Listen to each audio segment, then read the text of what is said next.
welcome to Paneloids, comic books, and more. In this special recap episode, we're diving into our time at Super Jersey Comic Expo, where we had the chance to cover the event as press. Big thanks to the organizers for the access. Honestly, it's our new favorite local show, and we're excited to share what went down. It's a very good time. Very good time. We hugged it out. For anyone that missed that, we were hugging. It's a nice tender moment. Two pals. I hugged other people, actually. Wow, you fucking dirty bitch. So I actually ran into Jericho, who is a friend of the show, and we took a selfie, and he got to meet the baby. It was really cool. He used to actually take photos for all local small shows for us, and we used to post them on our blog, because we're old, and we had a blog. But now we're bigger, better, re-evolutionized. Technically, we're smaller. So yeah, I mean, it was a great event. Yeah. I spent a lot of money, a lot more than I thought I spent when I went to go check later on. Yep. But I was buying a bunch of like art. Like I just wanted to like really get a lot of cool things. So I've met a lot of cool artists, a lot of friendly conversations. So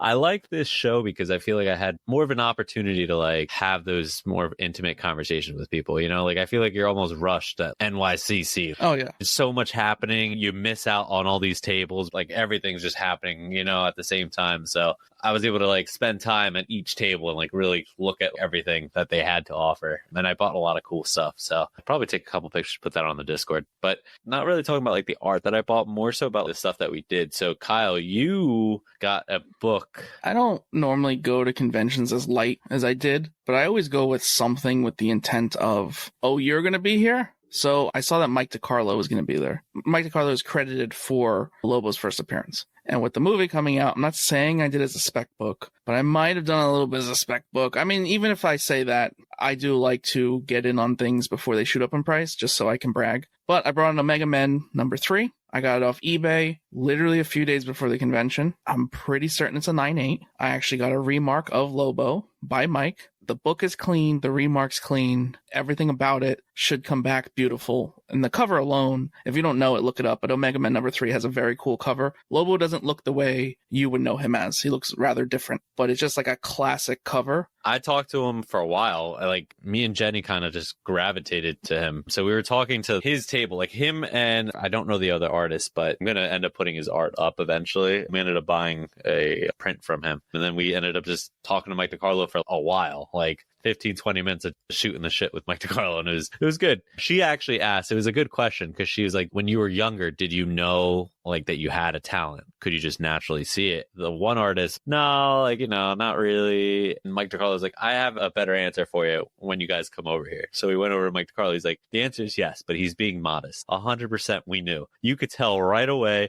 because all your friends say, how do you do this? How are you able to draw? And you could tell that your drawings are definitely different from your friends. And it's just like how a musician picks up an instrument. They're just able to make music. It's the same way with art. You're just able to draw, and it's just a natural talent. It just made me think, I was like, damn, I'm really just not doing anything with my artistic abilities at all. But nonetheless, I didn't know that he was big on Simpsons. And then it like clicked. You see his name all the time when it comes to The Simpsons. So that he also drew the art for The Death of Robin. So I got a print from him from Death of Robin. And then I also got a commission that I ordered. I completely forgot that I even did that. But I had him do Batman and Robin on a blank cover, and it's going to be them Simpsonized. I was like, fuck it. Like, why not? What a cool little idea to just have that. Even if it's for me personally, I think it's just a cool book just to... And you got it on a blank cover, or... Yeah, so he had a bunch of blank Robin covers. Death in the Family. So he had a bunch of those. I was like, are those for sale? I was like, yeah, I bring these, you know, so, you know, people can ask for commission. I was like, let's do this. I think the best part about it is like, I feel like the prices that we paid here were just like normal prices. Like, it wasn't like they were trying to rip you off or anything like that. Yeah. Mike DiCarlo really, like, I think it was $60 for that, which is not crazy at all for who he is, the talent, and like wild to me. I also had a book I was looking for. Well, there's always a handful of books I was looking for, but I did manage to get the Mary Jane Negative Venom variant, which specifically is John Tyler Christopher cover. It was a C2E2 exclusive, and I just happened to find a vendor who had one. Now, what is the cover exactly for the people that don't know? So it's Mary Jane in a swimsuit, but it's a Venom swimsuit, and the negative cover just means they choose a color, and that color isn't filled in. In this case, it's white. So like the logo bleeds into the background. I don't have too many negative covers, but it's definitely my favorite I've ever seen. And obviously we didn't do C2E2, so that's the nice thing about small shows too. these vendors go to all of them and they're able to get things. Yeah, did I pay a little more? Sure, but I didn't pay more than I would have online, and I got to look at the book in person. I was very excited that I found that, and I found it for a good price. I spoke to Bob Budiensky. I'm probably saying his name slightly wrong. The Transformers guy, right? Yeah, he is arguably the father of all the Transformers. Like, he's named like over 200 Transformers, starting with Megatron and going all the way through basically all of them. He's the one that made Megatron into a gun. It's all him. I'm going to get a commission from him, but I asked him what his favorite thing would be to draw if you were to pick a Transformer, and he said none of them because they're all too complex. He's like, there's so many lines, it's a pain in the ass to actually draw one. And I was like, damn, all right, well, let me think about which one I want to draw. Then I kind of feel bad making you draw one, because I was going in with the idea of getting a Megatron, probably get something out for the next show. I think I got 3 things signed by him, actually. I got a cover. I don't even know which cover it is, and someone can fill us in on what it is, but it's Transformers. I think it was Transformers 3 or 4 or something like that, where it's Spider-Man actually makes an appearance in his black suit, and he's swinging across the front of the cover against some sort of Transformer. I don't know which Transformer it was. So I had him sign that, and I sent that in to get CGC'd. And then I had him sign the latest run of Transformers. So that one that Dana Warren Johnson's doing, I have a variant cover of. So I figured, why not get Bob to sign this, you know? Yeah, it's like Todd McFarlane signing any Venom book. Like, it still works. Yeah, and I got Void Rivals, too. There's a variant. Oh, okay. On a Void Rivals #1. So I got him to sign that. And he was looking at the art of both books, actually. He was very impressed by Daniel Warren Johnson. So just so you know, Daniel, you're doing a good job.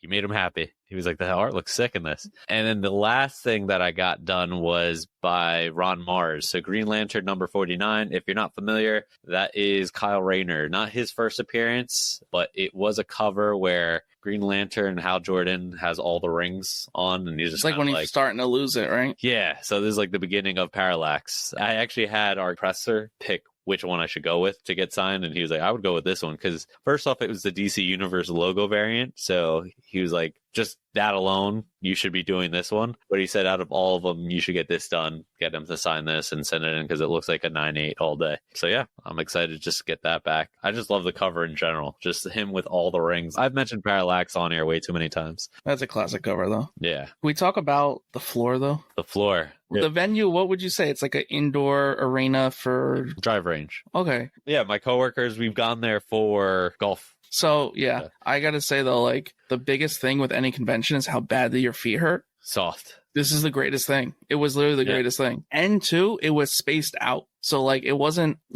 a mess. It wasn't clustered. There was room in the aisles. And there was a lot. Like, it was like a good size event. But that's the whole thing where it's, like you said, normally you don't have that with the big con that you can, like, actually talk to people. But this was not only that opportunity, but you were also comfortable, because although it was a ton of people, it didn't feel claustrophobic. Like, the temperature was good. Normally you're sweating, rubbing up against people, and can't hear anyone. And this was a big venue, full, and you still felt okay. The big fan, too. They had a giant fan. I love fans. Off the place. It was great. Yeah, we got to meet a lot of people. One of them being Heather Antos, co-creator of Gwenpool. I tried to snitch on Jeremiah not liking Gwenpool, but she was very quick. Made me nervous. My face went beet red, and I didn't know what to do anymore. It's okay. I was there with you. Nope. And then I kind of walked away because I was starting to turn red, too. So, Heather, do you want to just come on the show and we could talk about what happened? Yeah. Jeremiah's not invited. It'll just be us. You met us. We're like a little weird, but not too weird. Rags Morales might also come on. Yeah, talk about that. So he's done a ton of things. I think for me, most memorable was when he was on Action Comics during New 52. He was very polite and like gave me the time of day, but what he didn't realize was I had said, hey, I'm not getting this signed for me. It's for a friend. So when he's opening this hardcover book, pointing to characters saying how like fans complained about this design and they thought it was this character. Can you believe that they thought this was this character? I was like, can't believe it. I can't believe it. Or name the character. The book was a Shadow Man book, though, for Jeremiah. Go figure. But yeah, he was super cool. I was just thinking about all the art that I bought. The main thing that I think me and Jenny both really enjoyed was this. No, I have to show it to you. Oh. This tiny little Pikachu. Wow. It's actually a painting. Yeah. Hold it centered for me. It's very tiny. Now nice and close. Tiny. All right. There you go. I love it. Tiny little Pikachu. She signed it too on the back. I would hope so. That was one of my favorite things. But Yeah, there's just a lot of art. I'm still hanging up everything. Well, I purposely didn't go down certain aisles. If you caught that, like that's why I kept losing because I was like, I'm not going down any of those because that's how you end up spending money, and it's just not the day for that. Yep. I've already spent too much on two. You go in, and at the very end, you have a bunch of bags. Then you put down another one, more bags. I don't even have anything to put pins on, but now I have. Put them on your beanie. You gotta fill the beanie with pins. That's what you gotta do. Ooh, that's a good idea. Don't forget the beanie. Yeah, I mean, overall, great show. I hope there's another one again next year because I'll definitely be going. Oh, there definitely is. There's another one in August. Probably Garden State. Probably. That one doesn't feel as comfy as this one. Yeah, doesn't have turf.